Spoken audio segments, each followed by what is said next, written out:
Le 4 de mars 1978, on a parti 7 pour la chasse au phoques au large de Millerand à Havre-Aubert. On était à Jean-Yves et Léon et Rosaire, les trois frères. Il y avait Gaëtan et Marcel, les deux frères. Puis il y avait Damien et Gérald Assonneau, les deux frères. Vu que quand on arrivait là, les loups marins étaient loin, mais la glace drivait un peu avec le courant. Donc, on n'a pas pu tout embarquer dans la chaloupe. On a dit qu'il y en a 4 qui vont aller chercher les phoques, puis il y en a 3 qui vont rester au rivage pour les habiller, les arranger. Ça fait qu'on a parti Jean-Yves, Aymon et Léon. Jean-Yves, Aymon et Marcel et Gaétan. Quand on est arrivé pour aller prendre les loups marins, il y avait un gros rempart de glace, donc on a laissé la chaloupe là, puis on a parti à pied à peu près à 2000 du rivage, et puis pour aller tuer les phoques, puis les rapporter à la chaloupe. Quand ça arrivait à la chaloupe, on a fait le premier voyage, ça allait bien, on a été mené sur la terre, on est venu. On a fait le même stratagème la deuxième fois, mais la tempête a pris. Il a commencé à tomber de la grosse neige, puis après ça, le vent s'est mis là-dedans. On a comme de raison, on a perdu le terre de vue, ça fait qu'on a dit on va aller à la chaloupe. Quand on arrivait à la chaloupe, la glace, ça va commencer à serrer, et puis la chaloupe était à défoncer.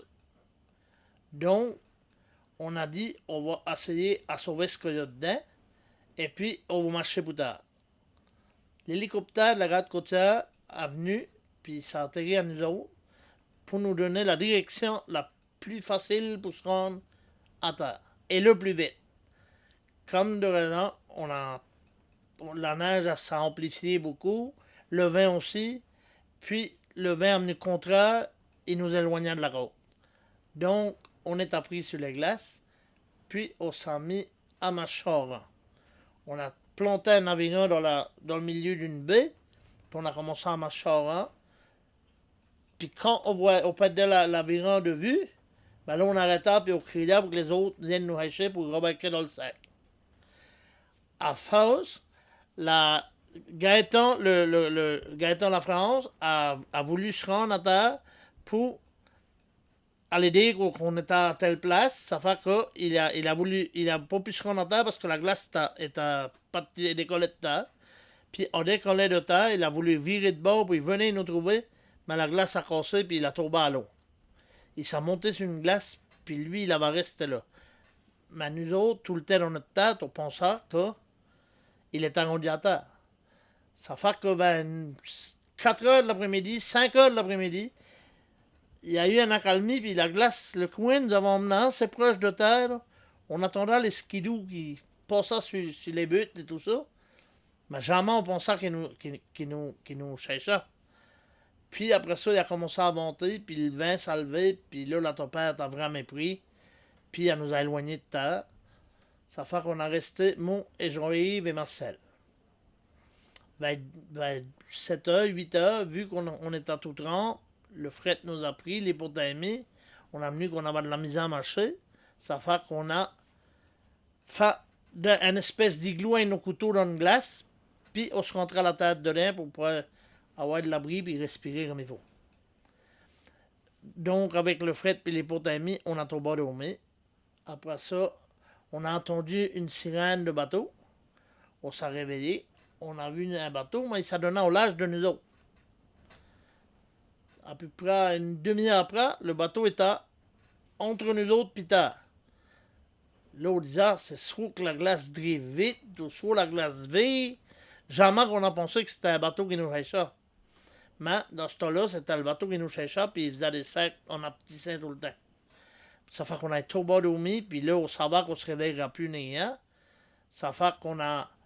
On avait même un petit 10 onces d'alcool de 94% nous autres, pour si quelqu'un se mouillait. Puis on a dit, il dit pas que c'est la boisson qui nous a emmenés ici, ça fait qu'on l'a acheté. On l'a pas bu. Ça fait qu'après ça, le bateau nous a trouvés. Il a venu nous chercher, il nous a monté à bord, il nous a donné les premiers soins, comme de raison, il nous a donné à manger, mais beaucoup de questionnements parce qu'il manquait un homme. sur le rapport, il rapporta 4 chasseurs disparus, puis il en trouva avec 3. Là, à force, on nous a expliqué ce qui s'en va passer, puis il nous a laissé, on a été se coucher. Mais vers minuit, il est venu nous réveiller pour nous dire que le 4e homme était à bord, il venait de le trouver, et qu'il était en vie. Après, la tempête est pris. On était le dimanche, il n'a pas pu mener nous mener à terre. Le lundi, il n'a pas pu mener nous mener à terre. Le lundi soir, il y a eu une accalmie. Mais aux îles, c'était une grosse tempête, pas d'électricité, tous les chemins bouchés. L'aéroport est fermé, tout. Ça fait qu'il a venu nous mener. Il a dit, on s'essaye avec l'hélicoptère, puis si ça marche pas, on vous emmène en Halifax. Mais finalement, on a atterri à l'aéroport ici. Et puis, il est venu avec des charrues nous racher pour nous emmener à l'hôpital. Quand on arrive à l'hôpital, mais comme de raison, tout le monde, il nous espérait, puis il nous a donné les premiers soins. Mais on était tellement gelés que les 48 premières heures, il se posait la question s'il allait nous couper les jambes en haut des genoux ou en bas des genoux. Parce qu'on s'en tapait bien. Puis, à force de parler avec les spécialistes de Québec par téléphone et tout ça, ils ont dit, donnez-lui des bains d'eau froide à tous les 15 minutes et des massages.